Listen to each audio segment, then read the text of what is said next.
Queridas amigas y amigos, hermanos todos, iniciamos el capítulo 3 de la serie La reencarnación, ley universal. Y aunque un poco más adelante seguiremos abundando en las enseñanzas que dejó Buda, he creído conveniente recordar que este planeta nuestro es una hermosa escuela de aprendizaje que ofrece a cada ser humano que lo habita todos aquellos elementos indispensables con los que pulir y embellecer el diamante que encierra en su interior, su espíritu. Pues en cada una de las muchas vidas que Dios nos da, venimos para hacer un nuevo curso o para completar el anterior, en el ambiente idóneo, de acuerdo con el grado de evolución alcanzado por su espíritu, pues el ser humano recibe, tal y como decía Jesús, según sus obras.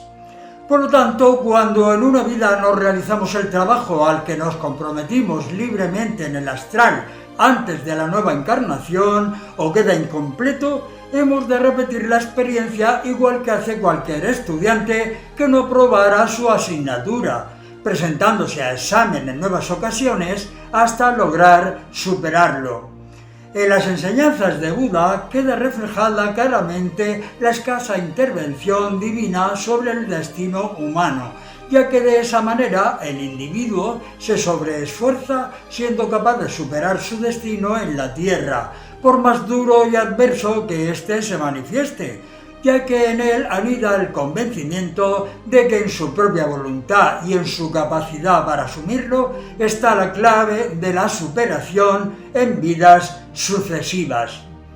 El deseo y la ignorancia son los grandes obstáculos para alcanzar la iluminación. Los seres humanos, al estar muy poco dispuestos a cambiar y enderezar sus caminos, incurren una y otra vez en la rueda de la vida, siendo limitados por el dolor y el sufrimiento, ocasionados por el fardo kármico, aceptando su condición ya sea humilde o elevada,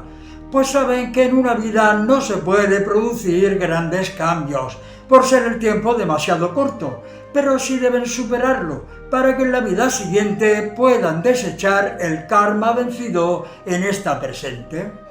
La causa de todos los males reside en el egoísmo, al que hay que tratar de erradicar a toda costa. Para ello hay que seguir el llamado camino de los 8 pasos.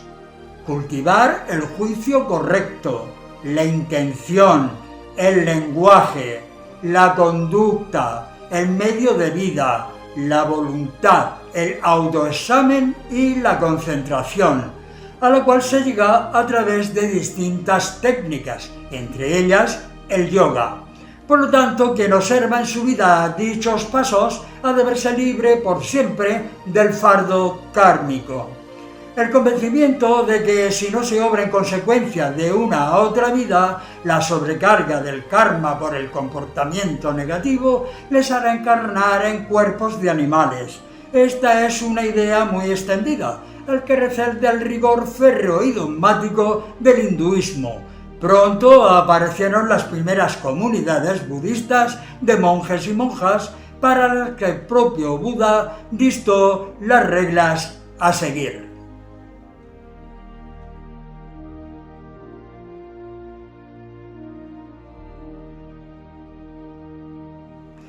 Las enseñanzas de Buda no tuvieron mucha expansión en la India, su país de origen. Sin embargo, fueron acogidas por los pueblos limítrofes que las convirtieron en su práctica religiosa exclusiva, como ocurriría con el Tíbet, país cuyos asientos culturales eran totalmente chamánicos antes de la aparición del budismo y de los que han quedado vestigios sumamente importantes, existiendo hasta el siglo VII en el que irrumpió otra religión llamada Bon,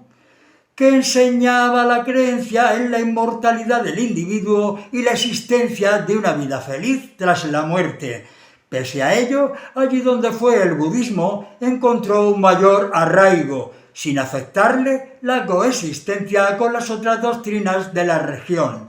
Quizá el particular reducto de aquella tierra, rodeada de montañas, facilitara el que calara en sus habitantes, hasta tal punto que cualquier actividad, por vulgar o cotidiana que fuera, estaba regida por el culto y la práctica espiritual de los monjes y lamas, entregados en cuerpo y alma a tal fin, por lo que cualquier hecho se confundía con la propia religión y creencia.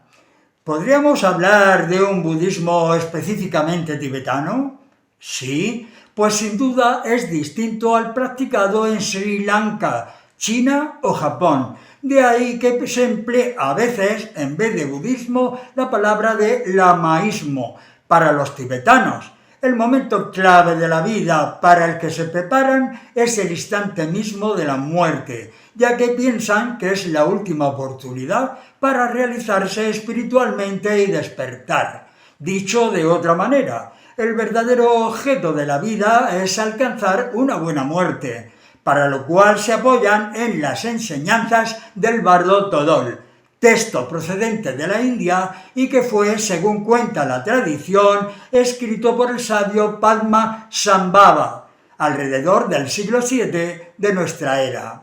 Bardo Todol, conocido como el libro tibetano de los muertos, es el libro cuya lectura o audición libera del bardo. Con este término designan los tibetanos al estado intermedio por el que pasa la esencia vital de cada individuo, entre el instante de la muerte, que dura 49 días, y la próxima encarnación. Según Alexandra Neal, si este aliento vital, en vez de salir por la cúspide del cráneo, lo hace por otros orificios distintos, boca o ano, la siguiente reencarnación será mala. Para evitarlo, el bardo aconseja conservar firmemente a tu espíritu lúcido, rechazando cualquier conciencia en un ego, cualquier ligazón a tu ilusoria personalidad, disuelve tu no ser en el ser y queda liberado.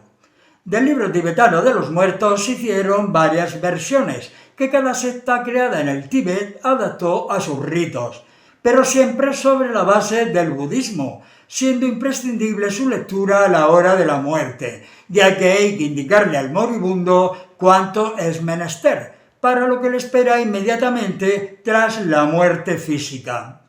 Todos los seres, sin excepción, están sometidos a la muerte y a la reencarnación, teniendo esta unas características especiales en la clase social de los lamas, pues cuando estos están plenamente realizados, pueden, según los propios tibetanos, elegir las circunstancias de su propia encarnación, incluso el lugar exacto donde ha de efectuarse. También tienen la posibilidad de reencarnar sus cuerpos sutiles en 2 o 3 cuerpos. Por ejemplo, el espíritu o principio vital en un cuerpo, el alma en otro y la palabra en un tercero. Este caso queda bien reflejado en la conocida y famosa película de Bernardo Bertolucci, El pequeño Buda.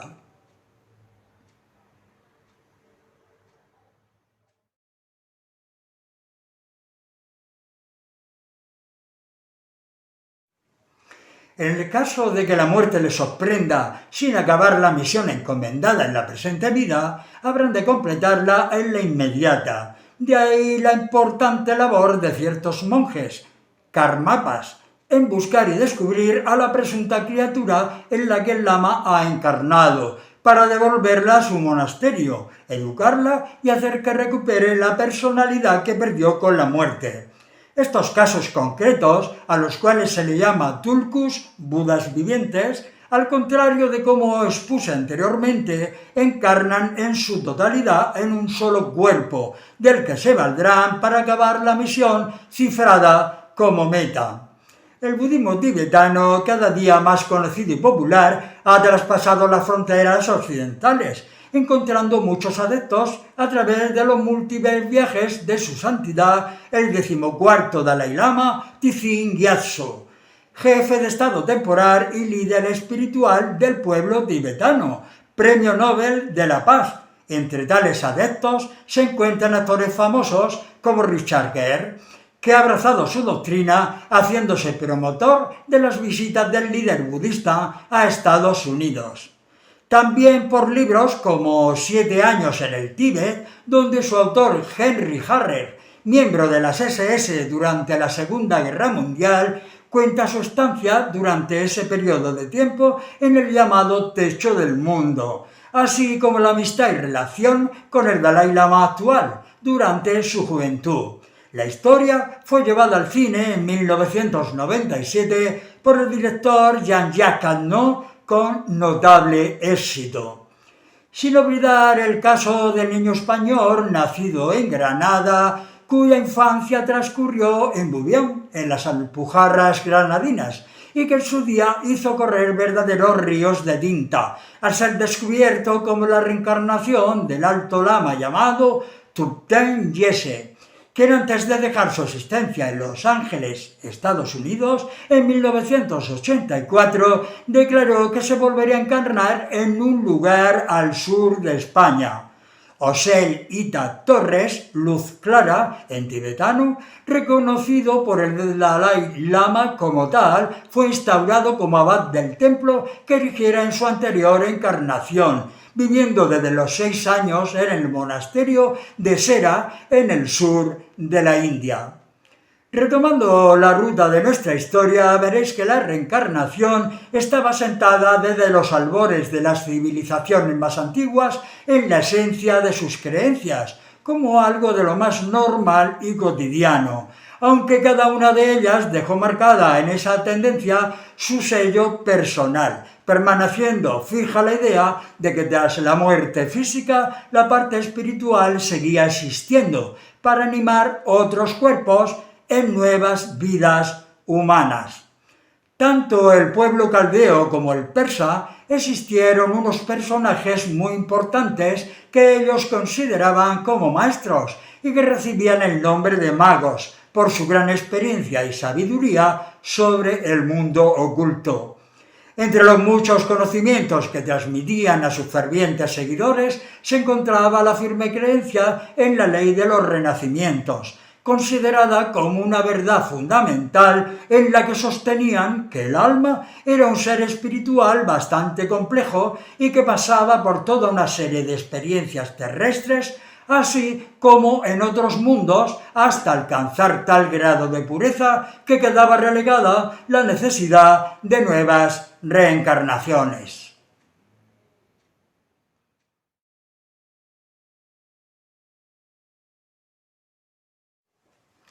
Los egipcios ya enseñaban la reencarnación 3000 años antes de Cristo. El historiador griego Heródoto, siglo V a.C.,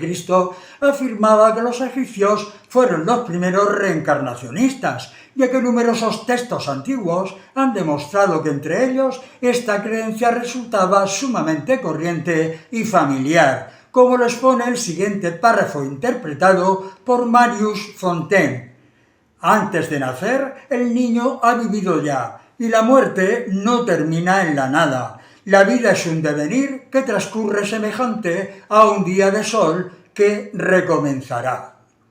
El gran iniciado Hermes Trismegisto, del que se sabe muy poco de su biografía y al que se le atribuyen varias obras, entre ellas el Kybalión, la Tabla Esmeralda y 42 tratados, una colección de diálogos agrupados en el nombre de Corpus Hermeticum, el discurso perfecto, conservado en traducción latina con el nombre de Asclepios o Esculapio, donde se decía que las almas bajas y malas pertenecen encadenadas a la tierra por múltiples renacimientos, pero las almas virtuosas suben volando hacia las esferas superiores. Así se expresa en el diálogo mantenido con Asclepios referente a las recompensas y castigos que recibirán los hombres según su actuación. Tal es, en efecto, la recompensa que aguarda a los que llevan una vida de piedad para con Dios y de atento cuidado del mundo. En cambio, los que hayan vivido en el mal y la impiedad, aparte de ver que se les niega el retorno al cielo, son condenados a pasar de cuerpo en cuerpo, aparte de ver que se les niega el retorno al cielo, y son condenados a pasar, como digo, de cuerpos de otra especie en virtud a una migración vergonzosa, indigna de la santidad del espíritu. El filósofo griego neoplatónico Jámblico dijo de él: Hermes es el rector de la palabra e inspirador de los iniciados. Es él quien dirige la verdadera ciencia. Él es uno con todo, y por ello nuestros antepasados le atribuían todos los descubrimientos y ponían sus obras bajo la protección del nombre de Hermes. La esencia de la enseñanza de Hermes se encuentra en Pimander, libro inspirado y escrito en forma de diálogo entre Hermes como mente individual y Pimander, mente iluminada o divina, o en la conocida Tabla Esmeralda, en la que se guarda el secreto de la inmortalidad y de la sabiduría eterna, capaz de atravesar la barrera del tiempo y conducir a los seres humanos hacia la auténtica liberación, ya que cuando los oídos del discípulo están listos para oír, llega la voz del maestro para llenarlos de sabiduría. Porfirio, en su Caverna de las Ninfas, refiere que los egipcios reconocían en el cielo dos puertas: una llamada puerta de los hombres, por la que penetraban las almas que venían de la tierra, para animar los cuerpos de los hombres. La segunda de las puertas, llamada puertas de los dioses, era la que daba paso a las almas que después de la muerte subirán al cielo. Por lo tanto, eran llamadas de puerta de la vida y la puerta de la muerte. Los propios egipcios reconocían que la enseñanza de esta creencia traspasó las fronteras y fue llevada desde tiempos inmemoriales hacia el este, hecho reflejado en sus propias escrituras, en las que narran cómo Osiris, el dios que personificaba al mundo del conocimiento esotérico, lo llevó desde Egipto hasta la India, bajo la forma de un toro moteado.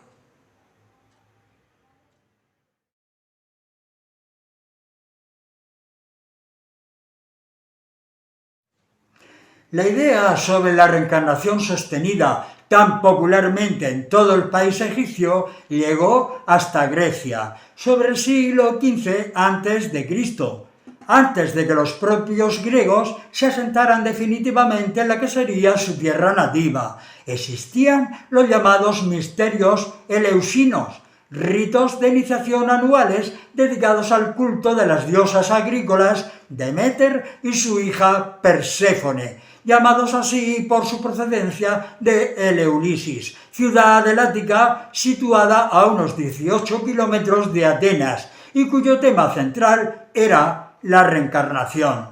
También hay una vieja leyenda, entre otras muchas, en la cual la diosa Perséfone tejía nuevos cuerpos para viejas almas, y bajo esta creencia algunos muertos eran enterrados para que sus almas pidieran el agua del recuerdo que fluía de una de las fuentes del Hades, el más allá, y en su próxima encarnación ésta podría recordarles detalles de su anterior vida.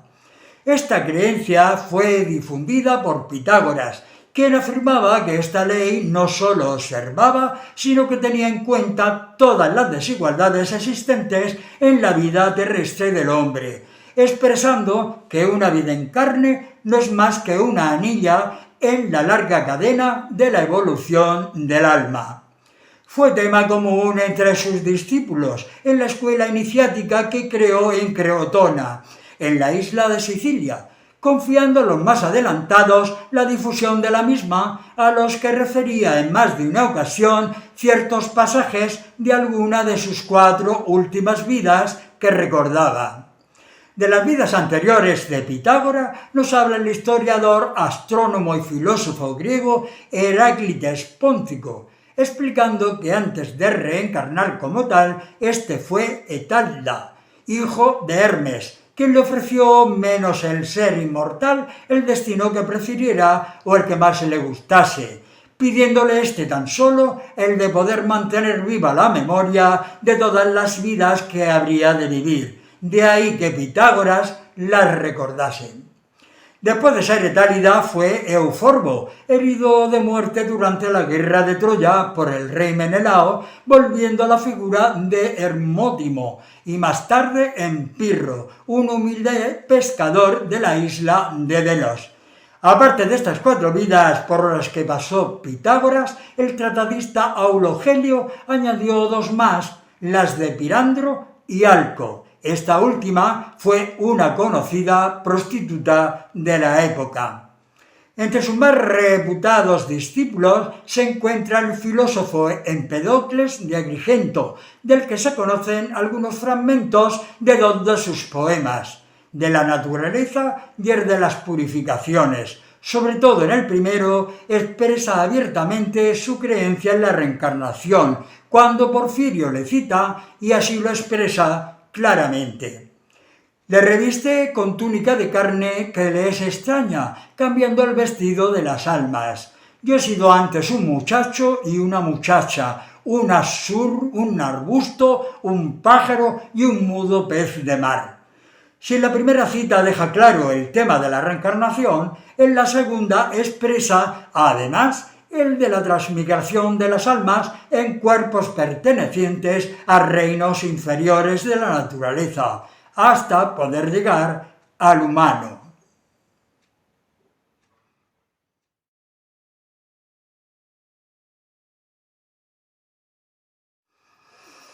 Platón enseñaba en su escuela de doctrina de los renacimientos diciendo que para que en esas nuevas vidas las almas de los muertos desgastasen sus malas acciones pasadas, las almas reencarnadas lo hacen en cuerpos que se asemejan a los que tuvieron en vidas anteriores, e igualmente en instinto y tendencias adquiridas por anteriores experiencias. O también esto otro, el conocimiento adquirido sin dificultad es aquel que el ser permanente tuvo en una vida anterior, por eso se recuerda fácilmente. En su libro Fedón se pueden leer frases como: el alma es más vieja que el cuerpo, las almas renacen sin cesar del Hades, más allá, para volver a la vida actual. También en la antigua China se creyó muchísimo tiempo en la reencarnación, sobre todo en la transmigración del alma hacia estados inferiores, ya que el ser condicionado por su trabajo o por su propia actitud se ligaba a dichos reinos, tanto animales como vegetales. Y aunque en el tiempo esta creencia se fue relegando de la doctrina de las grandes corrientes filosóficas y religiosas del milenario país, la huella inequívoca de tal creencia quedó impresa en el taoísmo. Fue Lao Tse, en el siglo VI a.C., considerado como uno de los grandes sabios de la humanidad, el fundador del taoísmo, la religión más antigua de China, y autor del libro Tao Te Ching, o libro de la suprema virtud, donde se recogen todos los conceptos de su filosofía. La gran influencia, que provenía principalmente de la India y sobre todo del Tíbet, fue acoplándose con los preceptos morales de Confucio. Y aunque se cree que éste nunca habló de la reencarnación, sus fieles seguidores creían en ella por las grandes influencias recibidas de las 2 mencionadas fuentes. De ahí surgieron varias sectas que interpretaban de forma muy particular cada una de sus filosofías. El taoísmo distingue la existencia de 3 fuerzas, las 2 primeras que se oponen entre sí y al mismo tiempo se complementan, el yang positivo masculino y el yin negativo femenino. Mediante el enfrentamiento constante de estas 2 fuerzas es como son creados todos los seres. Y la tercera y más importante, el Tao, la naturaleza perfecta del proceso de la vida. Esta se expresa por medio de ciclos inexorables de ida y venida. Esta fuerza superior es la que estabiliza y complementa a las otras 2 restantes.